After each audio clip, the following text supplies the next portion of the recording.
everybody, this is Tina with Loving Life's Little Blessings, and welcome to Memory Keeping Friday. Today I wanted to show you guys where our family album is, what happened with April, and then what is going on with May right now. So April, let's see, here's April. So I did use my calendar better this month. I think I told you guys last month that I really wanted to be taking more notes about what was going on with life. And I did do that. I used this calendar and I used the notes section to jot down a couple notes. And then for the month, I'm using the Dear Lizzie Project Life Core Kit from Becky Higgins. And so you can see that I have that in here, and then I just need to get a card for up here for my circle date card. And then I also need to go back and then like highlight or circle what each week is, like the dates for each week. So that should be pretty simple. So I have quite a bit of memorabilia in here for this month because it was my birthday, and then my husband had some stuff that ended up going in here. So I had quite a few different things go in there, and I will actually also have an insert for this week right here of some stuff that we did. And I'm missing some photos. I just haven't gotten April all the way printed. So I'm missing photos here. And then for this week, I'm missing photos, and then the end of this week, just because I haven't got photos printed. I got a little stack of photos printed for May because that's what I wanted to talk to you guys about today. And then I'll be printing the rest of the photos for April, probably this coming week. So all my date cards are just stuck right in here. They're not even stuck down or anything. I just went through and dropped them in all the slots, so they're there.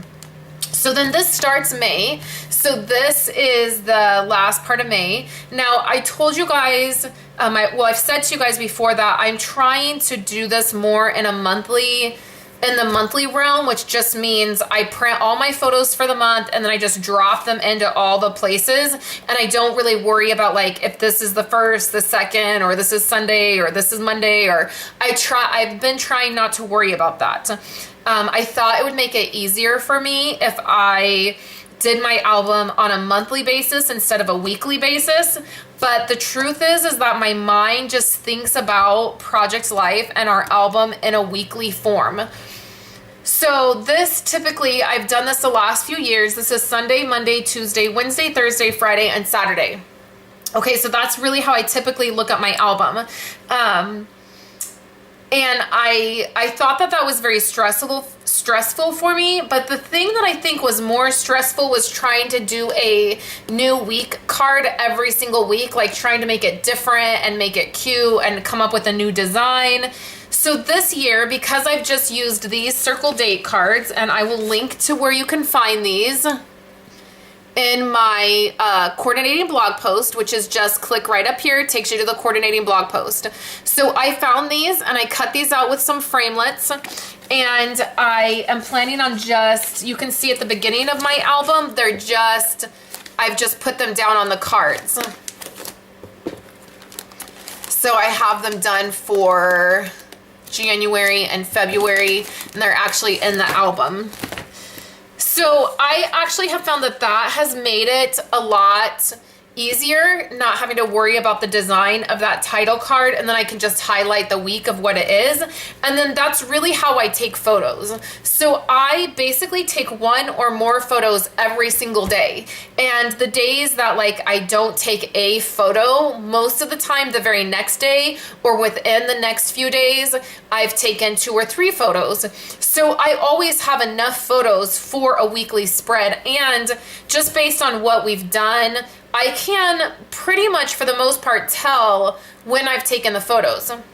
So getting them into the, right week is not the part that I struggle with. So I will say that I don't want you to feel like, well, then that's what you have to do, because I know that can feel stressful, thinking that you have to take a photo every day or feeling like you have to have them in the right spot. Really, in 20 years, nobody's gonna care that this was May 1st and it was a Friday. Like, nobody will really care. And even now, looking back at our albums from the last few years, nobody ever says, look what we did that Tuesday. it's just the thing that makes the most sense for me when I'm documenting our life and telling our stories. So that's really what I want to talk to you guys about today, is not getting caught up in how something should be or how you feel it needs to be. If it works for you to just take your photos and drop them in the pocket and not even worry about a title card or a date card, well, then do that. I really want you guys to find your own rhythm, because that's how you keep up with the album. That's how you keep up with documenting your life, is you find what works for you. So this month, I'm always doing the ultimate guide to capturing everyday moments. This is the guide you can get by just joining my website. Again, you can get to that by just clicking up top. It takes you right over to the coordinating blog post, and I will show you exactly how to sign up for it. You just click on the sidebar. There's a little button that says click here to receive the ultimate guide to everyday photos. You click on that. It takes about 24 hours, 12 to 24 hours. You'll get an email that says thank you for joining, and then you get an email that has this document in it. This document has photo ideas for every day of the month. You can use this guide in two different ways. You can use it for a photo a day, which is you just go to the month we're in, like we're in May. So you go to May, and then you take the photo for the first, and then you go to the second and you take a photo, and you just go right down the list. You can use it that way, or you can just use it as an idea. So you can just say, oh, okay, here's an idea for self-portrait. Here's an idea for to-do list, an idea for cleaning, and you can just capture those photos.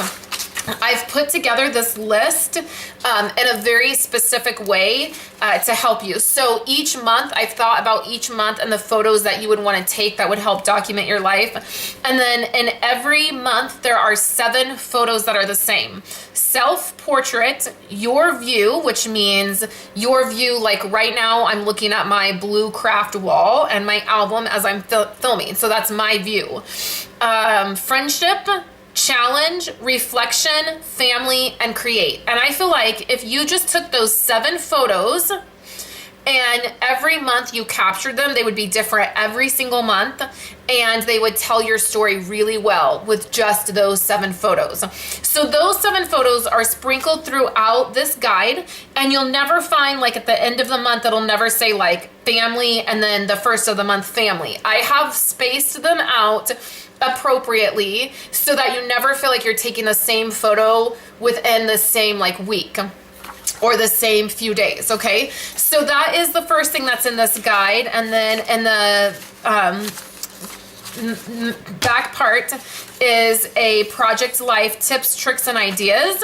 And then there is a set of questions that you can start asking to dig deeper and document a little bit deeper of your story. So those things are all in this guide, and you can get that for free. Go to my website. So the other thing that I do, a photo checklist on my website, and it's in a photo type thing on my website, so you can pin it to Pinterest and save it, and it's called Photo Checklist. And those are the photos that I am following this month to share with you guys how I'm taking photos. So sometimes we look at these photo challenges or these photo checklists, and we don't really know how to make the photos work for our story. So for an example, the second photo on the photo checklist for this month is up in the sky. So my desire is always to provide you guys with lots of ideas for all aspects of project life, of documenting your life. So I want to provide you guys with a million ideas on taking photos, a million ideas on journaling. I'm working on a ton of different guides. I did the ultimate guide to everyday journaling, and I updated that, and there'll be a newer version out in the next couple weeks. But then I have a ton of these guides that I'm working on so that you guys really have help in documenting your story. So one of the things that when we look at photo checklists or photo challenges, there's a ton of them out there. Sometimes we're not sure exactly how to take the photo idea for that day and then really tie it into our life and telling our story. So For example, the second day for May 2nd, the photo checklist idea is up in the sky. So it would be really easy for you to just walk right outside of your house, look straight up in the sky, take a photo, and that be your photo for the day. But what story does that tell of you, of your story? So what I wanted to share with you is, this is the photo that I took, and you can see it's of a tree. It's looking up into the tree. This is a tree that is in our backyard, and my husband wants to cut it down. It's in the corner of our yard. Part of the top of the tree is dead. This tree is in our yard, our neighbor's yard that is right next to us, and then the neighbor's yard that is right behind us. And the neighbor that's right behind us works with my husband. It's a plum tree. It makes a mess in the summertime. And so my husband talked to the guy he works with, and they decided that they want to cut this tree down. And I don't want him to cut it down. I like where it's at. I like that it provides some privacy between the all of the neighbors kind of thing. And so, but he's set on cutting it down, and he said, well, we can plant something else. And so I went outside and I took a photo of this tree looking up. I just did it with my iPhone. I focused right here on this portion of the tree, and you can see it blurred this part of it. So it's a really interesting photo. It's one of my favorite photos I've ever taken. And what I can do now is I can tell the story of how I don't want the tree to be cut down, and he does want to cut it down. And it tells the story of our relationship, of something that we disagree on. It tells the story of our home and what's happening around our home. It gives us the opportunity to document something more about what's happening in our life. And then in 50 years, when I look back at this album and I read that story and something else is there and it's grown and I don't even remember that we had this tree, it will be a really fun memory to look back on. Okay, so that's one of the ones that I did. And then here's another one. So Wednesday's photo, let me think, Sunday, Monday, Tuesday. Tuesday's photo was flowers. So you can see this photo right here. I did the same thing. I focused on this flower right here, and it made back here blurry. So this is just the kids. They're running around in the yard, and my husband is cutting the grass because obviously the grass needs to be cut, but he hadn't cut the grass in about 3 weeks. So it was really high. The grass was really high. And I have a couple other photos from that I'll show you. So he needed to cut the yard, and the kids were running around, and what he did is he mowed all through the yard to make all these paths for the kids to run around in. So you can see right here, like he's like mowed all crazy so the kids could run around in the yard. And so I had wanted, the idea for that day was flowers. And so these are just, those little kind of weed flowers. So it's easy to think about, like, when the photo challenge says, or the photo checklist says flowers, to think, okay, I need to go find the most beautiful set of flowers and take a picture of the flowers. But again, we want to still think in realms of what's telling our story. So this was what they were doing that day. It was an all-day project. We have quite a bit of yard. We have about 1/4 of an acre of yard, and so it takes a while to cut it. It's not a quick job, and that's what they did all day long. Violet and Andrew ran around in the yard and followed the path. And then it made me miss Kayla because she was at school and she didn't get to do that. So it made me think of her and miss her. And so those are the things that I will tell. I won't just say this is a flower in our yard.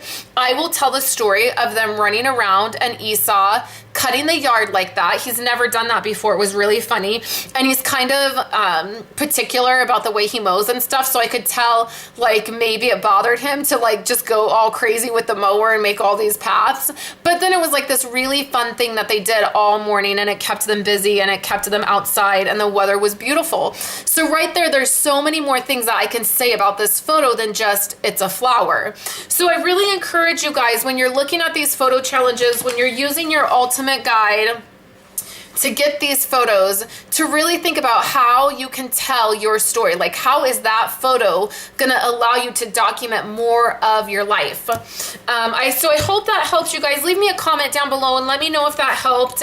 I know that I need to get a journaling on the computer tutorial up, and I am hoping to have that this month. I'm really back into the swing of things, back to work, and things are back on track. So I will have that up this month, and then for you guys, so you can see that.